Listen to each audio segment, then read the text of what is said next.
Welcome to the Metaphysics Hour. I am your host, Rory Colgan. Today, whenever you're tuning into this particular show, we are going to review Lemuria and Atlantis, Studying the Past to Survive the Future by Shirley Andrews.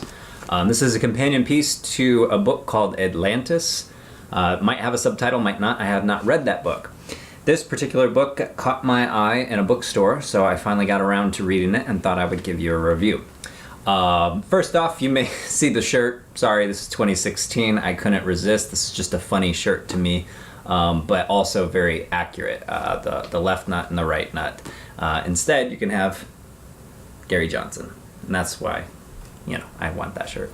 I think both of these people, this one's, criminal. This one's, believes in torture and a lot of other, non-noble things, and, just too much government on both of them.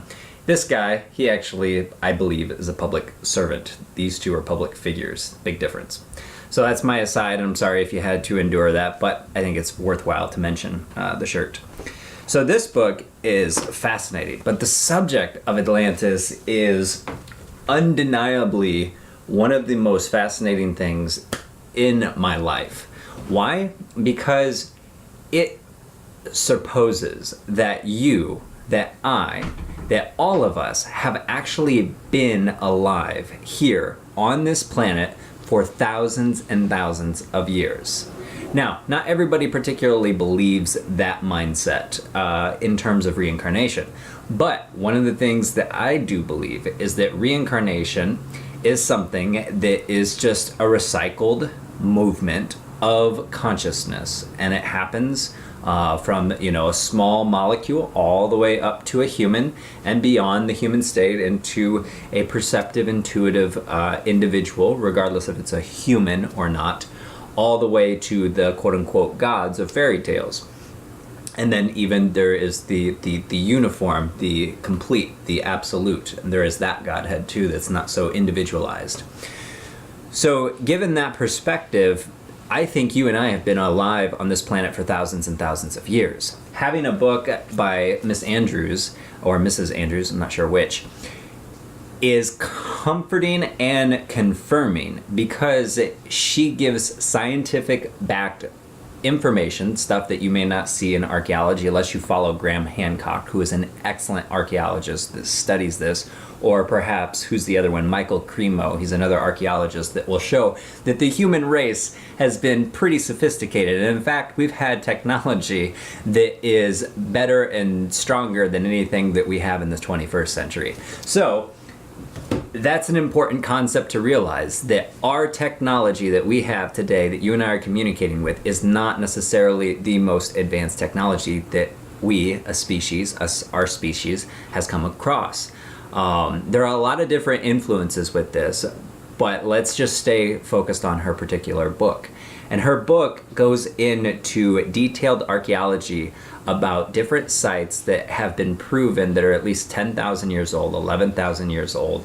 And 10,000 or 11,000 years ago, around the fall of Atlantis, which was a large island off the Atlantic coast, there was a great deluge or flood that was mentioned in a lot of the holy texts, and there's evidence around the world that something massive happened about that time. And so that was the end of a certain civilization, and then the remnants of it kind of appeared out of nowhere in the cradle of civilization. And that's what this book will help you understand has actually happened, as opposed to this weird archaeological fact that, well, the Sumerians and the Egyptians just kind of started at the peak of their civilization. They already had the pyramid and the Sphinx. They already had written language. They had mathematics, astronomy, healing, and warfare, and blah, blah, blah, blah, blah. No, that's not the case. The civilization had been here for thousands and thousands of years. It had prospered. It had been peaceful. But then what had happened, which is kind of happening again, surprise, surprise, is that people move so far away from their heart, so far away from their connection to the divine, that they become superiorly dedicated to the material. And in the material, they lose sight of their true purpose for being and start to destroy one another. And that then causes the destruction of a civilization. In addition to, imagine if we had a big solar flare, right? took out our power grid. The power grid's not insulated here in America, and I don't think it's insulated in a lot of places that are general use or public use. And so what would happen without electricity for, 2-3 years? Well, all of our refrigeration units would stop working, all of our electronics would stop working, and we would have no way to tune into the satellites to continue this wonderful conversation that has provided us with internet. So we would go very quickly back to a primitive time period, and especially if you had like a big flood that also happened and coincided with it, you wouldn't just have the collapse of a society, you'd have a collapse of a civilization.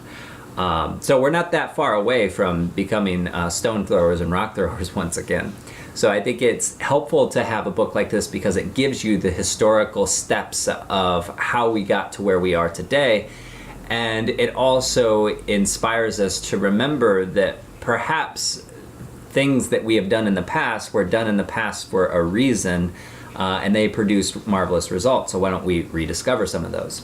So our books gets into some of the historical facts or historical things that can be and will be discovered soon. But there's also a psychic element to her book where she doesn't just pull from scientific studies or historical accounts, but she also uses people's experiences. Some people have psychic experiences where they were alive in Atlantis. And another book that I've read on this subject, which I probably will review, is called Remembering Atlantis, and that speaks to 4 different cycles of Atlantis, saying that the vast majority of humans came from different star systems, believe it or not, came here, manipulated some of the hominid forms to basically give them better thumbs and increase their brain capacity so that the soul, these entities from other areas, could inhabit these bodies. And then you have other species that actually came not through like an energetic body but a physical body. And then you get into the some of the Indian folklore and the idea that there were flying machines thousands of years ago, and that there are these great battles that raged across the world, and that there were bombs that were nuclear bombs that were detonated in this battle, and that there are places in Turkey or Iran that have the signature of a nuclear detonation, thousands of years before nuclear weapons were invented. So I love this book, and I recommend this book simply because it gives a timeline that's alternate to what you've been told that doesn't make any sense.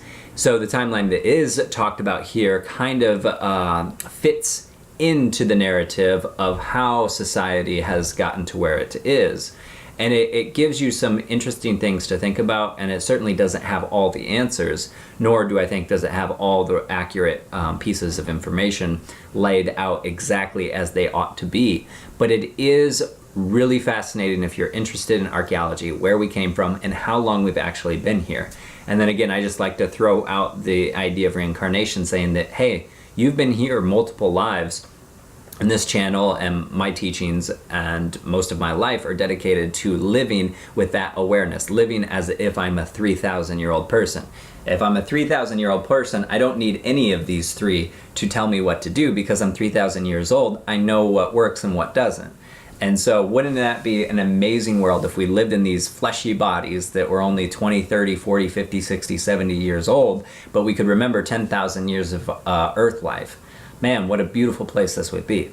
So again, Lemuria and Atlantis, a great book, a great start to exploring the idea of our past and the past of the world, and how it gives us context and some actual information and insight into what we're doing today. Have a good day, and go to innerhealthtoday.com if you find these videos helpful, and click on the support or donate button. Thank you.